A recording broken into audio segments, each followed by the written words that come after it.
Good afternoon, everyone. My name is Hana, and I'm presenting our framework on how to evaluate the usability of privacy choice mechanisms.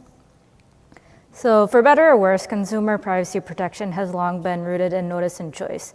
And this has led to the proliferation of different types of privacy choices, such as device permission prompts, cookie consent notices, social media audience settings, and various types of opt-outs. And past work by our SOUPS community has shown that, in general, these privacy choices have poor usability. This past work has shown that they're hard to find, that they're often confusing, and that there may even be dark patterns that nudge people to privacy choices that they likely don't want. So the seemingly simple solution to improve the usability of privacy choice interfaces is to test them. But testing privacy choices effectively is actually quite hard. There's some complexity involved in studying privacy threats in an ecologically valid and ethical way. There's also the consideration that privacy and security are typically secondary to how users are using a system. They may be using a website, for example, to shop or to chat with their friends. So these challenges raise the questions of what actually needs to be tested, and what makes a privacy choice interface usable for a particular choice context. So the existing usability assessment frameworks get at part of the problem, and we incorporate this into a framework that more directly adapts it for the privacy choice context. So our framework proposes criteria to consider in evaluations of privacy choice interfaces. It provides guidance on how to evaluate privacy choice interfaces, and organizations can use these guidance throughout the development of a privacy choice interface. It can also be used to show that a privacy choice interface is not appropriate for a particular choice context, and that there needs to be another approach to privacy protection. Regulators could also use this framework as for keeping organizations accountable to usable design, and to also assess if regulations are successful in transpiring usable privacy choice interfaces. So here's a table that summarizes our framework. It's in our framework. It's in our paper. I don't expect you to read it now, but I encourage you to give it a look. I just wanted to go over some of the important parts of the framework in this presentation. So the organizing structure of the framework are usability aspects, which we adopt from our prior work published at CHI. And this incorporates 7 aspects of usability that are relevant to the privacy choice context that were identified after a review of literature in privacy and HCI. The framework also outlines different approaches to usability evaluation and how they've been adapted to the privacy choice context. And it includes both expert evaluation and user study methods. The framework also describes the timing component of the privacy choice interface design as described in the taxonomy by Fang et al. So we describe privacy choice interfaces as on-demand, which are privacy settings pages that users seek out, or as interruptive, which are interfaces that appear during the use of a system. And our framework proposes these criteria that can be incorporated into usability evaluations. And these are mapped to usability aspects, evaluation approaches, and interface timings as informed by prior work and standard HCI practices and framework. So rather than going into more detail about the actual framework, I wanted to go over a few examples as to how this framework could be applied in practice. So imagine that you're working for a company that's developing a new skincare app. And this app might allow users to take photographs of their skin, get recommendations for skincare products, get referrals to dermatologists, and discuss their skincare issues with other users. So as you begin developing the app, it would be a good idea to focus on users' privacy needs. And this could be done with self-report methods like interviews, focus groups, or surveys. And such a study could be conducted for either on-demand privacy settings or interrupted privacy choices. And this could provide insight into users' privacy objectives, including the types of privacy choices that users would like to have and whether there are any special requirements for this population of users, which might include acne-prone teenagers or people who suffer from chronic skin disorders.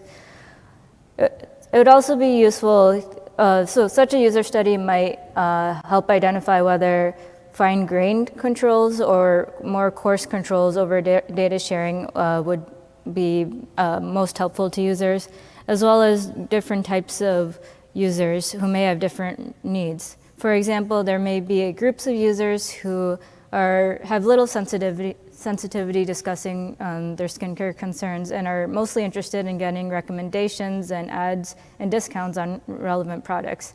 But there may be users on the other side of the spectrum who are interested in getting advice from experts and other users with their condition, but may be concerned about being identified as someone with a particular skin condition.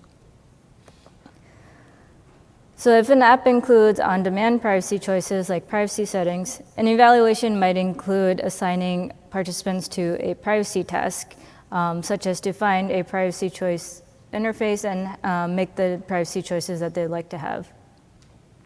And this could be helpful to evaluate a number of usability aspects. This could include criteria related to users' ability and efforts to make and find the privacy choice. Participants might also be asked questions related to comprehension to assess their objective knowledge of what privacy choices are available and what they do when their attention is actually focused on the interface. Researchers might also want to ask participants about their privacy intentions to confirm that the privacy choices that are offered in the interface meet users' needs, and to see whether the choices that participants made in the study actually aligned with their objectives.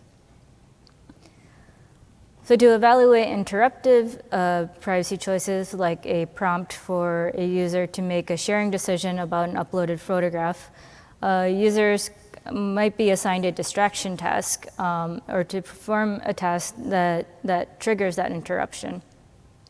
So here participants might be asked questions about awareness that the choice actually existed.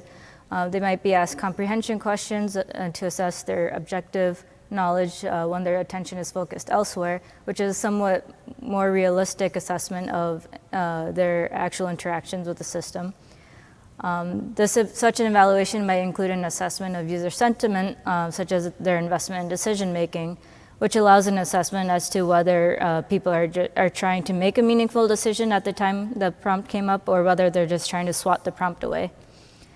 The data collected from this user study might also be helpful for evaluating for potential dark patterns, particularly whether the interface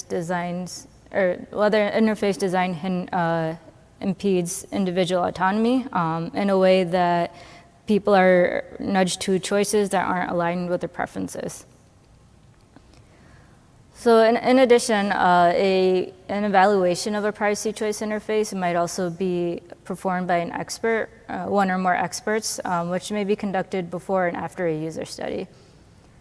So a design expert might examine for interface completeness and interface accuracy related to the needs uncovered in the prior evaluations, and to evaluate the usefulness of the developed interface. They might also estimate the effort required to find, make, and comprehend privacy choices. And a privacy legal expert, for example, might evaluate for alignment with regulatory objectives, particularly those related to dark patterns, and as well as relevant laws that may be concerning sensitive health information or children's privacy in this app's context. So we also describe a few considerations when planning evaluation studies. I describe these in more detail in the paper, but I wanted to quickly go over a few. First, there's a tension between informed privacy decision-making and usability of the overall system. So designs that are the most privacy protective may not be the most usable, and vice versa. There are also populations with needs that may differ from those that might be considered the typical user. And there are also considerations related to the organization that's deploying the privacy choice interface, such as the resources available for evaluations. And last, there's limitations related to privacy choice usability and privacy self-management overall. Even the most usable privacy choice interfaces place the burden of privacy management on users. So I wanted to summarize my talk. First, I presented the framework that provides guidance on how to conduct usability evaluations of privacy choice interfaces. And then I went over a few examples using a case study of a skincare app of how this framework could be applied. Thank you everyone for attending the talk today, and I welcome any questions, and feel free to reach out or pull me over in the hallway. Thanks.